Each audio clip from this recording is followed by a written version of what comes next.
भाई हम काफ़ी टाइम से फंडेड फर्म में ट्रेड कर रहे हैं, जो कि हमारा 5K का अकाउंट था। स्टेप 2 दो स्टेप थे उसमें। फर्स्ट स्टेप में हमें $400 बनाना था और ये हमने खरीदा था 30 मई को 2026 में। तो भाई ये हमारा अकाउंट हो गया डिसेबल। रिव्यू होते हुए हमने 8% का टारगेट अचीव कर लिया था 1 वीक के अंदर, एंड ये अकाउंट रिव्यू में जाके डिसेबल हो गया। तो डिसेबल क्यों है? Because of the rule number जो इनका 403 है, रिस्क मैनेजमेंट का रूल जो इनका है ना, काफ़ी कॉम्प्लेक्स है।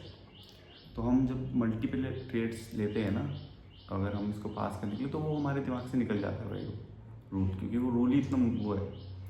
तो जो रिस्क मैनेजमेंट रूल है, ये मैं आपको दिखाता हूँ, इन लैपटॉप में है स्क्रीन में। तो ये रिस्क मैनेजमेंट का इनका रूल है।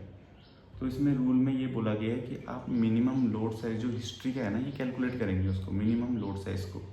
तो अगर जैसे कि मैं BTC में अगर एक लोड का ट्रेड ले रहा हूँ पहला, तो अगर पूरी हिस्ट्री के अंदर भी अगर मेरा 5x लोड होता है, अगर 6 लोड का कोई भी ट्रेड होगा, तो मेरा अकाउंट डिसेबल होगा रिव्यू के टाइम पे। तो ये चीज़ हमें इतने ध्यान नहीं रही, क्योंकि अभी हम नए नए स्टार्ट कर रहे थे फंडेड फर्म के लिए। अब हम फंडेड फर्म्स में नहीं लेंगे बिकॉज ऑफ दैट रूल जो हमने देखा है। मैंने फंडेड पिप्स का रूल देखा है, फंडेड पिप्स जो मैं खरीदने की कोशिश सोच रहा हूँ इस टाइम फंडेड पिप्स से। तो अब अगली जो वीडियोस आएगी वो फंडेड पिप्स अकाउंट्स में आएगी, और उसमें ऐसा कोई रूल नहीं है। एंड उनका सबसे अच्छी बात मुझे ये लगी फंडेड पिप्स की, कि उन्होंने हमें मास्टर अकाउंट्स के रूल भी बता दिए पहले ही।